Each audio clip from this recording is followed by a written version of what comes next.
السلام عليكم ورحمة الله وبركاته. الحمد لله وكفى وسلام على عباده الذين اصطفى أما بعد فأعوذ بالله من الشيطان الرجيم بسم الله الرحمن الرحيم وننزل من القرآن ما هو شفاء ورحمة للمؤمنين صدق الله العظيم. رب زدني علما رب يسر ولا تعسر وتمم علينا بالخير. رب اشرح لي صدري ويسر لي أمري واحلل عقدة من لساني يفقه قولي وبك نستعين يا مستعان. আলহামদুলিল্লাহ, গত ক্লাসে আমরা শিখেছি হরুফ কমারিয়া এবং হরুফ শামসিয়া, সূর্যবর্ণ এবং চন্দ্রবর্ণ, এই দুটো বর্ণ শিখেছি আমরা। যে কোনো শব্দের শুরুতে যখন আল যুক্ত হয়, আল লাগানো হয় নির্দিষ্ট করার জন্য, তখন যেই সমস্যাটা দেখা দেয় সেটা হলো কখনো আল এর লামটা উচ্চারণ হয়, কখনো উচ্চারণ হয় না। এর সাথে সম্পর্ক হলো সূর্য বর্ণ আর চন্দ্র বর্ণের। যদি আল যুক্ত হওয়ার পর শব্দের প্রথম অক্ষরটা যদি সূর্যবর্ণ হয়, তাহলে আল এর লামটা উচ্চারণ হবে না। আর যদি শব্দের শুরুর অক্ষরটা চন্দ্রবর্ণ হয়, তাহলে লাম উচ্চারণ হবে। যেমন আমরা পড়েছিলাম যে সূর্যকে আরবিতে বলে শামসুন। হ্যাঁ, এই শামসুন এর শুরুতে যদি আমি আল বসাই তাহলে কি হবে? আল শামসু? না, আল হবে না। কেন? কারণ শামসুনের প্রথম অক্ষরটা কি? শিন, শামসুন। আর শিন এর আগে লাম পড়া মুশকিল, এই জন্য কি করেছে, লামটাকে শিনের পেটে ঢুকিয়ে ইদগাম করে দুটোই লামটাকে শিন পড়া হবে। কিভাবে পড়া হবে? আল শামসু না বলে পড়া হবে আশ-শামসু। তো এই শিনের মতো যত অক্ষর আছে এগুলোকে বলে সূর্যবর্ণ বা সূর্যবর্ণ বা হরুফুন শামসিয়াহ।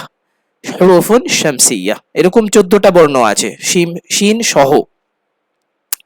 পক্ষান্তরে যদি চন্দ্রবর্ণ হয় তাহলে লাম উচ্চারণ হবে। যেমন কমারুন অর্থ হলো চন্দ্র, কমারুন মানে চাঁদ। এর শুরুতে যদি আল লাগাই তাহলে কি হবে? আল কমারু, মানে লাম উচ্চারণ হচ্ছে, আল হবে আল কমারু। কেন? কারণ এই কফ হলো সূর্যবর্ণ, এটার আগে লাম উচ্চারণ করতে কোনো অসুবিধে নেই, কোনো মুখে অসুবিধে হয় না, এই জন্য আল কমারু আরামসে বলা যায়। এরকম অক্ষরও কটা আছে? 14টা আছে এরকম অক্ষর। তো এটা আমাদের কতখানি হলো সেটা আমাদের একটু রিভিশন করাবার জন্য একটা তামরিন এখানে আজকে আমরা শুরুতেই দেখতে পাচ্ছি, একটা তামরিন। এখন এই তামরিনটা পড়ার আগে আমাদের কিছু নতুন শব্দ আমরা দেখে নেব, তারপর এই তামরিনটা পড়বো। কারণ এই তামরিনের মধ্যে কিছু নতুন শব্দ এসছে।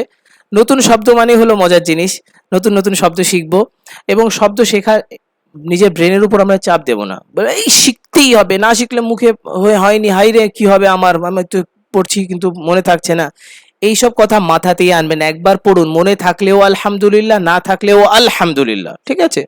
পড়ে যাব আমরা। আমাদের যতটুকু দরকার মুখস্থ থাকা ততটুকু আমাদের মুখস্থ থাকবে ইনশাআল্লাহ। কারোর 2টো থাকবে, কারোর 1টা থাকবে, কারোর 5টা থাকবে, এই পার্থক্য হবে। কিন্তু আমাদের দরকারটা প্রত্যেকেরই হয়ে যাবে। আমরা এই পুরো পড়াতে যেই পড়াটা শিখতে চাইছি সেটা আমাদের হয়ে যাবে। নিজের ব্রেনের উপর অযথা চাপ নেবেন না। ব্রেন আপনার নিজে নিজে চাপ আপনাকে নেওয়াবে, কিন্তু আপনি ব্রেনকে চাপ দেবেন না। আপনি ব্রেনকে চাপ দিলেন মানে ব্রেনের কাজ বন্ধ হয়ে গেল। আর ব্রেন যখন মজা পাবে না, তখন ব্রেন নিজে থেকে আপনাকে দিয়ে আপনার শরীরের উপর চাপ প্রয়োগ করে আপনাকে কাজ করিয়ে নেবে। তখন আপনাকে কষ্ট করতে হবে না, আপনার দেখবেন আপনি স্বয়ংক্রিয়ভাবে কষ্ট করছেন। এই জন্য প্রথমে এটা মাথায় রাখুন, সারা জীবন যে কোনো সময় লেখাপড়া করার সময় ব্রেনের উপর কোনো চাপ দেবেন না। আরামসে শুনুন, পড়ুন, বুঝুন, মজা নিয়ে পড়ুন। লেখাপড়া সবসময় মজা করে পড়ার জিনিস, আগ্রহের সাথে। আগ্রহ ছাড়া লেখাপড়া হয় না। এই জন্য আগ্রহ নিয়ে পড়ুন। যতটুকু মনে থাকবে সেটার উপর আলহামদুলিল্লাহ, না মনে থাকলেও আলহামদুলিল্লাহ, কিন্তু পড়ে যাব। আমি প্রত্যেকদিন শুনে যাব, পড়ে যাব, চেষ্টা করে যাব, মানে আগ্রহের সাথে, মজার সাথে, যতটুকু পারা যায়। আমরা এইভাবেই চেষ্টা করছি ইনশাআল্লাহ। তো চলুন প্রথমেই কিছু শব্দগুলো আমরা দেখে নিই। নতুন কি কি শব্দ আমরা আজকে পড়বো দেখুন।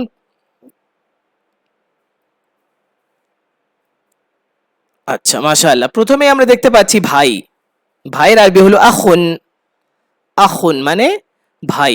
আখুন ভাই, আখুন ভাই।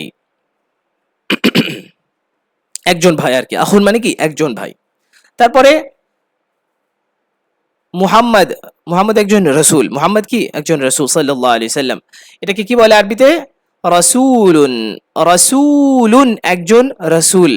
রসুল মানে হলো দূত, এক্স্যাক্টলি রসুল শব্দের অর্থ হলো দূত, মানে এক রাষ্ট্র প্রধান আর এক রাষ্ট্র প্রধানের কাছে যে দূত পাঠায়, হ্যাঁ এই দূতকে বলে রাসূলুন। আল্লাহর পক্ষ থেকে দূত হিসেবে নবীজি আমাদের কাছে এসেছেন, তো নবীজিকে রাসূলুন বলে, একজন দূত, বার্তা বাহক, রাসূলুন। মাশাআল্লাহ। তারপরে আসুন চেহারা। একটা বাচ্চা আমরা দেখতে পাচ্ছি বন্যা কবলিত, এই যে বাচ্চার চেহারাটা দেখতে পাচ্ছি, চেহারাকে আরবিতে বলে ওয়াজহুন, ওয়াজহুন, ওয়াজহুন মানে চেহারা, ওয়াজহুন চেহারা। তারপরে বন্ধু, বন্ধু আরবি কি? সাদিকুন, সাদিকুন মানে বন্ধু, সিদ্দিক না কিন্তু এটা আবার, সাদিকুন বন্ধু, সাদিকুন বন্ধু, হ্যাঁ সাদিকুন বন্ধু। এই যে সাদিকুন বানানটা দেখতে পাচ্ছেন, এই বানান দিয়ে কিন্তু দুটো শব্দ হয়, একটা সাদিকুন আর একটা সিদ্দিক, সিদ্দিকুন যদি যে জবর পেশ আমরা চেঞ্জ করে ফেলি, হ্যাঁ যে জবর পেশ না থাকলে দুটোই হতে পারে, সাদিকুন আবার সিদ্দিকুন। এই জন্য এটা সিদ্দিকুন না কিন্তু এটা সাদিকুন মানে বন্ধু, সাদিকুন মানে একজন বন্ধু। আসুন তারপরে আসুন আমরা কোরআন দেখতে পাচ্ছি, কোরআনকে কি বলে? আল কুরআনু, আল কুরআনু অথবা কুরআনুন। আল কুরআনু, কুরআনুন দুই ভাবে, আল সহ ব্যবহার হয়েছে কোরআনে, আবার আল ছাড়াও ব্যবহার করেছে, তিলকা আয়াতুল কিতাবি ওয়া কুরআনিম মুবিন, হ্যাঁ অথবা কি আর রহমানু আল্লামাল কুরআন, ঠিক আছে। তো আল সহ ব্যবহার হয়েছে আল কুরআনু, অথবা আল ছাড়া তানউইন দিয়ে ব্যবহার হয়েছে কুরআনুন মানে কি কোরআন, কোরআন, কোরআন শরীফ, কোরআন করিম, কোরআন মজিদ ইত্যাদি। এবার আসুন সালাতুন মানে কি নামাজ, সালাত নামাজ, সালাতুন। তারপর কাবাতুন, কাবা, কাবাতুন, কাবাতুন কাবা শরীফ, কাবা শরীফকে আরবিতে কিভাবে বলে? কাবাতুন। তারপরে দেখুন মাথা, মাথাকে আরবিতে বলে রাসুন, রাসুন মাথা, রাসুন মাথা, একটি মাথা, হ্যাঁ এখানে যতগুলো আছে সব একটি একটি, ঠিক আছে। তানবিন মানে কি একটি একটি, আমরা পড়ে এসেছি শুরুতেই।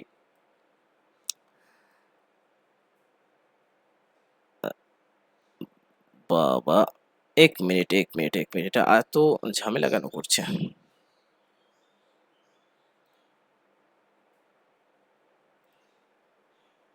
আরে খোদা, আচ্ছা ঠিক আছে।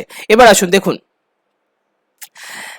আঙ্গুল দেখতে পাচ্ছি আমরা, বিভিন্ন রকমের আঙ্গুল, হ্যাঁ আঙ্গুলকে আরবিতে কি বলে? একটি আঙ্গুলকে ইসবাউন, ইসবাউন, ইসবাউন, ইসবাউন মানে ইসবা মানে আঙ্গুল, ইসবাউন, ইসবা, ইসবা, ইসবা, ইসবাউন আঙ্গুল।